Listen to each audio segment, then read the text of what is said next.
Today on Talkory, we are going to explore the background of the conflict between Cambodia and Thailand. This conflict did not begin suddenly. It developed slowly over time, shaped by history, borders, and national identity. In this video, we will look only at how the conflict began, from early history until the moment when the first fighting started. Cambodia and Thailand share a long border. Long before modern countries existed, people moved freely across this land. There were no clear borders. Instead, the region was ruled by powerful ancient kingdoms.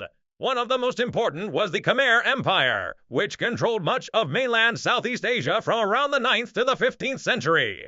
During this time, many temples were built, and Khmer culture spread across the region. Later, Thai kingdoms such as Sukhothai and Ayutthaya grew in power and expanded their influence.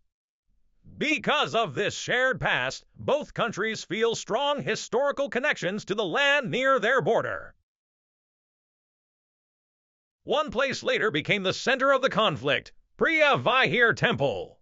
This ancient Hindu temple was built more than 900 years ago during the Khmer Empire. It is located on a high cliff in the Dangrek Mountains, very close to the modern border. For centuries, people from both sides visited the temple freely. There was no dispute because no official border existed. The problem began during the colonial period. In the early 20th century, France colonized Cambodia and worked with Thailand, then called Siam, to define borders.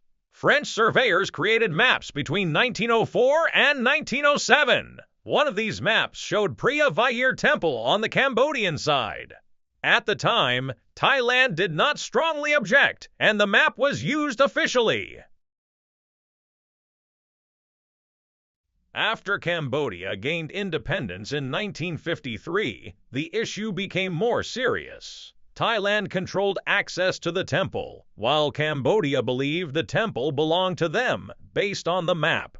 In 1959, Cambodia took the case to the International Court of Justice. In 1962, the court ruled that Priya Vihar Temple belonged to Cambodia and ordered Thai forces to withdraw. Thailand accepted the ruling, but many people felt unhappy. The ruling focused mainly on the temple itself, not the surrounding land, leaving some areas unclear. For many years, the situation remained mostly calm. Cambodia faced internal conflict and instability, while Thailand focused on development. Although the issue seemed quiet, it was never fully resolved. Different interpretations of history and maps remained. In 2008, tensions returned when Cambodia applied to register Priya Vihar as a UNESCO World Heritage Site.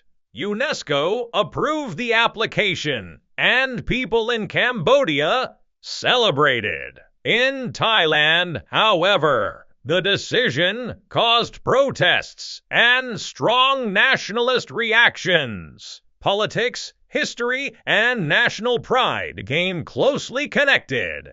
After this decision, both countries sent more soldiers to the border area. Each side accused the other of crossing into disputed land. Small incidents increased, and tensions grew. In July 2008, shots were fired near the temple area.